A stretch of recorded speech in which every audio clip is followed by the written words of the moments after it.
तुम चिंता क्यों करते हो? अगर तुम्हारे मुख से कोई गलत शब्द निकल ही गए हैं, कुछ गलत बातें हो ही गई हैं तो क्या हुआ?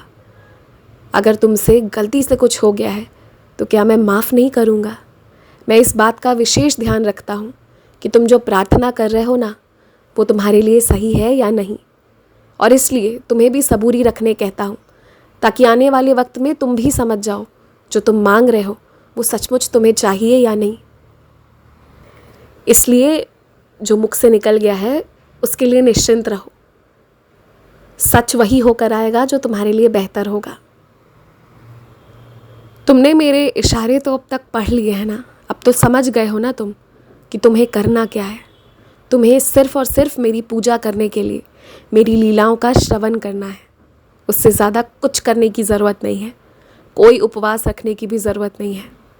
और एक बात जानते हो, जो पैसे मैं तुम्हें दिला रहा हूँ ना, उसे तुम बेफिजूल में खर्च मत करना।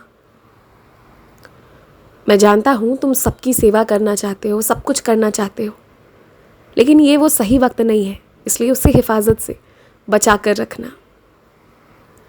जिन लोगों के बीच रिश्तों में कड़वाहट आ गई है, वो दोनों तरफ से गलतियाँ थी।